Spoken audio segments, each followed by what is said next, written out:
How you doing, class? My name's Jerome. Today I explain a little bit about concussions and the effects on a person after a concussion. When I was 14, I had a concussion during a Pop Warner football game. After the incident, I felt unaware of my surroundings. I just wanted to go to sleep because my head was hurting and the sky seemed so bright.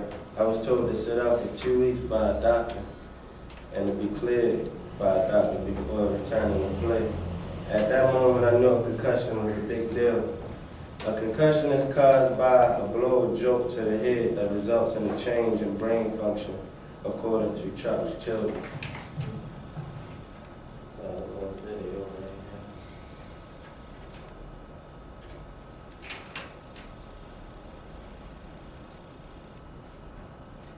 Modern life deserves a modern way to pass. So don't fret, my friends. You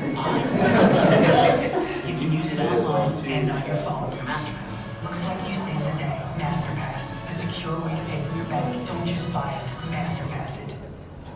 Hearts here in Pittsburgh are broken over the loss of Hall of Famer Mike Webster, who had in recent years suffered from mental illness and slipped into financial ruin. Why does an apparently healthy, favorite son of this city die in disgrace at 50? I can tell something is wrong. In 25 years, I've never requested a test like this. What are you looking for? My God. I am the wrong person to have discovered this. If you don't speak for them, who will? Repetitive head trauma chokes the brain. It turns you into someone else. Tape, needles, Vicodin, Toradol, whatever it takes to keep them in the game. I just to show you that when you get a concussion, all the time when you get out and stuff, like you can go back and be cleared and you can still have symptoms and stuff. And I'm just showing that the guy Mike Webster, he was a Pro Bowler. He played in the NFL and he died because of concussions and stuff. I'm gonna talk a little more about it. Symptoms of a concussion, confused about recent events, so you'll be dizzy, you'll have visual problems, sensitivity to light or noise, you feel real tired, fatigued, drowsiness, forgetful of recent information or conversations. And current research from Stanford Health says there's approximately 1.6 to 3.8 million recreational and sports-related concussions each year in the U.S. Researchers suggest that 80 to 90% of concussions will resolve in 7 to 10 days. However, some athletes who sustain a concussion may have symptoms that last for 2 weeks, months, or even longer. And like the guy Webster, I was saying, he was a Pro Bowler, played in the league. He had many concussions. He was a center, and he died. Mike Webster, former center for the Pittsburgh Steelers, a 7-time Pro Bowler, has suffered from many concussions throughout his career. And, he showed many symptoms that led to his death.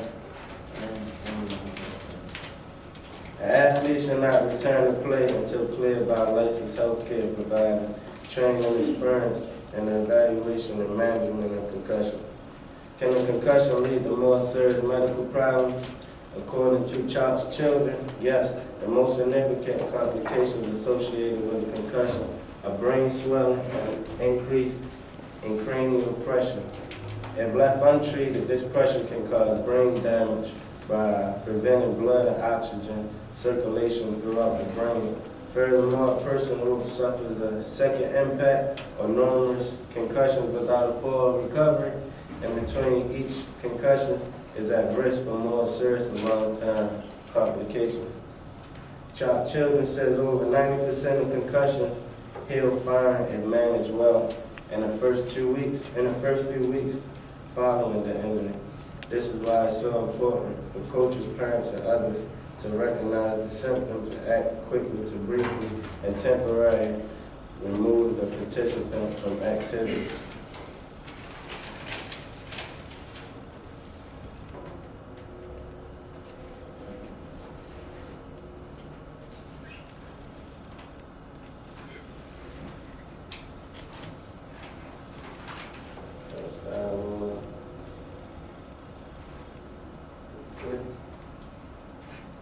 It's just a picture showing like what happened when you like a blow or joke to the head, to the front of your head or any angle, but this is just the front right here. And it's basically just saying all the things I just read you. We just re-signed it. Like concussions, what it is and stuff. Concussions are traumatic brain injury that changes the way your brain functions. Just want to show you all visual, you know. I got one more video I want to show you.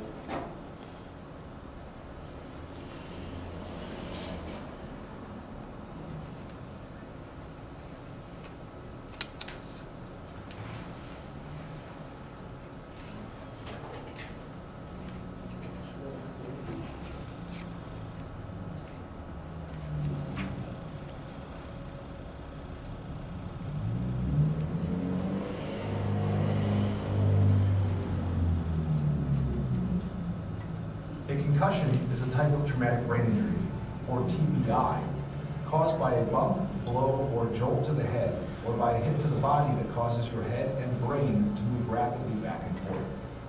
This sudden movement can literally cause the brain to bounce around or twist in the skull, stretching and damaging the brain cells and creating chemical changes in the brain. What you might not know is that these chemical changes make the brain more sensitive to any increased stress or injury until it fully recovers. When you slam your head, the force rapidly pushes the brain against the interior of the skull. This sudden movement causes the brain cells to stretch and tear, altering the electrical and chemical balance critical to cell function and communication. These cells then spring into action, working harder to return to the correct chemical state. This puts the cell in a highly stressful state, leaving it unable to function properly or even survive, says Brian Fax. And with that saying, me saying the NFL player, Mike Webster, he had a lot of concussions and stuff throughout his career, and he wasn't treated properly. So with that saying, he went on with his life and stuff, and it caught up with him.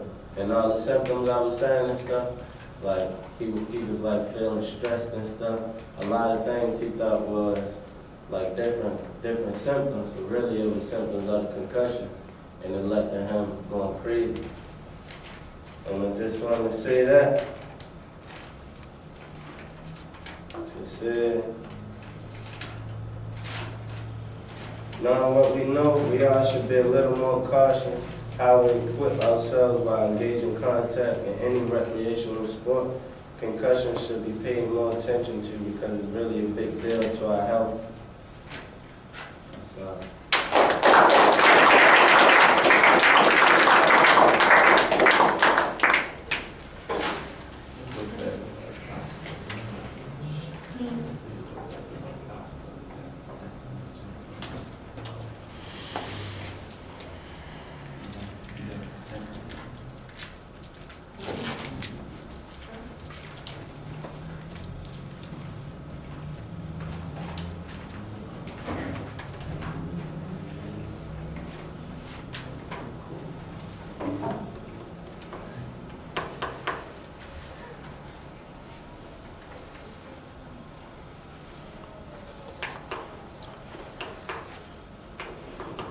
We didn't have Nick, right? Okay, let's see. That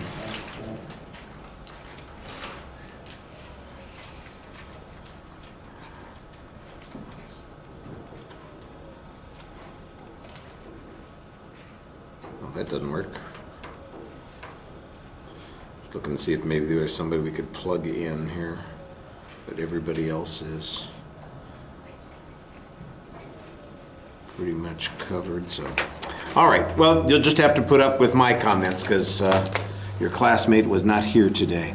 You don't need the self-introduction. We've met you before, but you do identify the topic adequately. I think the better way to start is you almost have it right as the start with that story about yourself when you were 14 and you had the concussion.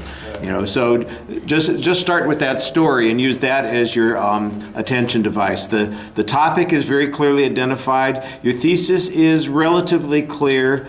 I think there's a reason. I think most people understand why we would be talking about this, and you have a good statistic later in the speech that talks about why this is significant and important based on the number of concussions that people encounter on an annual basis. There's not a very strong preview of the contents, though, so you want to give us a roadmap about where you're going to be going with the material.